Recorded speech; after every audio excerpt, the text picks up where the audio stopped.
भारतीय housing market में 3 महीने से कीमतें स्थिर दिख रही हैं, लेकिन सालाना आधार पर 6% की तेजी है भाव में। दिल्ली, एनसीआर, बेंगलुरु और हैदराबाद जैसे मार्केट में जबरदस्त मांग है। हालांकि पुणे और एमएमआर में थोड़ी सी सुस्ती नजर आ रही है। ऐसे में समझना होगा कि मौजूदा रियल एस्टेट मार्केट का हाल क्या है। आरबीआई द्वारा स्थिर ब्याज दरें, त्योहारी सीजन की आहट से हाउसिंग मार्केट कैसे रिएक्ट करता दिखेगा, सेगमेंट वाइज कहां तेजी और सुस्ती के संकेत हैं, किस तरह के घर लोगों को अपनी ओर खींच रहे हैं, किन चुनौतियों पर नजर रखना जरूरी है, घर खरीदारों को किन बातों का ध्यान रखने की जरूरत है, ओवरऑल मूड कैसा है प्रॉपर्टी मार्केट का, ऐसे कई सवालों के जवाब जानेंगे आज के इस शो में। प्रॉपर्टी की कीमतों को लेकर हाउसिंग.com की एक रिपोर्ट है, उस पर भी विस्तार से बात करेंगे। हमारे साथ आदित्य कुशवाहा, डायरेक्टर एक्सिस ई-कॉर्प। आदित्य जी, बहुत स्वागत है आपका जी बिजनेस पर। आदित्य जी, आपसे मेरा सवाल ये होगा कि ओवरऑल रिपोर्ट पर आपकी प्रतिक्रिया क्या है। बाकी प्राइस की स्थिरता से जो घर खरीदार फेंसिटर था, वो क्या इस स्थिरता का फायदा उठाएगा, क्योंकि अब फेस्टिव सीजन भी करीब है, तो कैसे रिएक्ट करता दिखेगा प्रॉपर्टी मार्केट?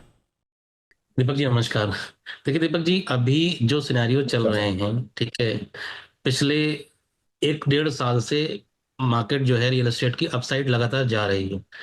लास्ट 3-4 मंथ से इंटरनेशनल सिनेरियोज भी ऐसे थे कि लोगों के मन में कंफ्यूजन था कि क्या हो सकता है, बट फिर भी मार्केट स्टेबल है, कोई डाउनफॉल पे नहीं है। और बहुत सारे लोगों ने अपना अपकमिंग फेस्टिवल की वजह से भी डिसीजन होल्ड कर रखा था। जो प्री लॉन्च है उनमें जो अपकमिंग इन्वेस्टर है, जो इन्वेस्टर शॉर्ट टर्म के लिए इन्वेस्ट करता है कि चलिए ठीक है 1.5-2 साल में मैं एग्जिट ले लूंगा, उसकी मार्केट तो अलाइव है। लेकिन जो एंड यूजर है उसके मन में एक सेंटिमेंटल एक गेन हो जाता है कि मैं एक फेस्टिवल में खरीदूंगा और हो सकता है मुझे कुछ स्कीम भी मिल जाए। तो मार्केट अपसाइड है और बड़ा अच्छा रहा। हाउसिंग.com की जो रिपोर्ट आई, इससे बायर्स को डिसीजन लेने में भी जो है आसानी होगी। रही बात फेस्टिवल की, तो आरबीआई ने अभी बड़ा अच्छा सा डिसीजन दिया ही है कि रेपो रेट में अच्छा सा करेक्शन कर दिया। और उस करेक्शन की वजह से जो आने वाले लोगों के समय में जो ईएमआई का स्टैंडर्ड है, वो ईएमआई ऐसे फ्लेक्सिबल हो जाएगी कि लोगों को लोन अमाउंट की सुविधा हो जाएगी। तो इससे आरबीआई के इस डिसीजन से एक वो बड़ा फ्लेक्सिबल रहता है कि लोगों के अंदर एक डिसीजन लेने की एबिलिटी में बूस्ट मिल जाता है। आदित्य जी, अगर हम सेगमेंट वाइज चीजों को समझने की कोशिश करें तो रिपोर्ट कहती है कि प्रीमियम हाउसिंग बढ़ी है और आगे भी बढ़ेगी, लेकिन सस्ते घरों की सप्लाई ने मांग के मुताबिक प्रदर्शन नहीं किया है। क्या यह डिमांड सप्लाई के बैलेंस को बिगाड़ सकता है? दीपक जी देखिए, जो मुझे लगता है कि इंडस्ट्री में सैलरी में ग्रोथ बहुत ज्यादा नहीं हुआ है पिछले 3 साल में, ठीक है। अब चूंकि जो मिड सेगमेंट का बायर है मार्केट में, वो अगर हस्बैंड वाइफ दोनों लोग वर्किंग हैं, ठीक है, तो भी वो आज की जो प्रीमियम लॉन्च है उसको अफोर्ड नहीं कर पा रहे हैं, ठीक है। अब उसको अफोर्ड ना कर पाने की वजह से उनके बाइंग डिसीजन अभी कहीं ना कहीं होल्ड हैं, ठीक है। वो इन्वेस्टमेंट में भी नहीं जा रहे हैं कि वो इन्वेस्टमेंट करें और कुछ समय बाद एग्जिट ले लें, ठीक है, उनमें वो अभी होल्डेड है। ऐसे में जो जो पेमेंट प्लान वाले प्रोजेक्ट्स लॉन्च हो रहे हैं, 2080, 3070, इस तरीके के जो पेमेंट प्लान वाले प्रोजेक्ट लॉन्च हो रहे हैं, सिर्फ वो उनमें अपने कदम रख रहे हैं, उनमें निवेश कर रहे हैं। जहां तक प्रीमियम हाउसिंग की बात हो रही है, प्रीमियम हाउसिंग पिछले 1.5 साल के अंदर उसने अपना एक बहुत ही अच्छा प्लेसमेंट ग्रैब कर लिया। लेकिन वहां पर एक इन्वेस्टर मार्केट है, क्योंकि अगर हम पिछले 1-1.5 साल से देखेंगे ना, तो मतलब तीनों चीजें, कमोडिटी, स्टॉक, डायरेक्ट स्टॉक और रियल एस्टेट, तीनों अपसाइड जा रहे हैं।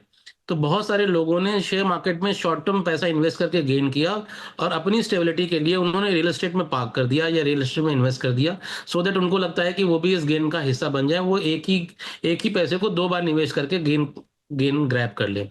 तो वो जो प्रीमियम हाउसिंग में अभी जो इन्वेस्टमेंट हो रही है, वो टोटल इन्वेस्टर मार्केट है। उसमें जो इंड्यूजर मार्केट है वो लेस देन, मतलब मेरा अनुमान है कि लेस देन 35% के अराउंड ही वो हैं जो एंड यूजर हैं, जो अपने लिए वो घर देख रहे हैं। बाकी लोग जो इसमें इन्वेस्ट कर रहे हैं वो कहीं ना कहीं इन्वेस्टर मार्केट है, उनको लगता है कि विद इन ईयर 2 ईयर वो इससे एग्जिट ले लेंगे। इसलिए प्रीमियम हाउसिंग की अचानक से डिमांड हो गई। बट जो मिड सेगमेंट का बायर है, ठीक है, वो इन बाकी दोनों चीजों से नहीं है, क्योंकि उसको एंड यूज करना है, उसने अपनी पूंजी जोड़ रखी है, ठीक है, वो सोच रहा है कि जो है मैं इसी में इन्वेस्ट कर लूं। तो अभी इंडिविजुअल की मार्केट स्टेबल भी है और वो बहुत ज्यादा फ्लेक्स, मतलब नीचे भी नहीं आई। तो मार्केट दोनों ही अपसाइड हैं।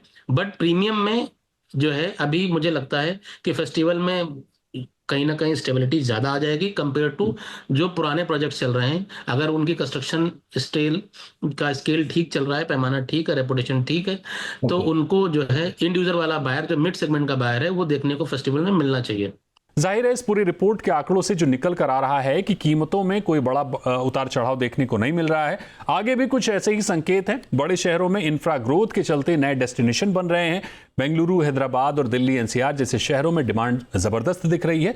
लेकिन टैरिफ वॉर का असर, टीसीएस का हजारों की संख्या में लोगों को निकालने का ऐलान, इनका प्रॉपर्टी मार्केट में क्या असर आएगा, यह भी देखना जरूरी होगा। फिलहाल फेस्टिव सीजन में इस बार हाउसिंग मार्केट कैसे रिएक्ट करेगा, ये देखने वाली बात होगी। आदित्य जी, आपको बहुत शुक्रिया हमारे साथ जुड़ने के लिए।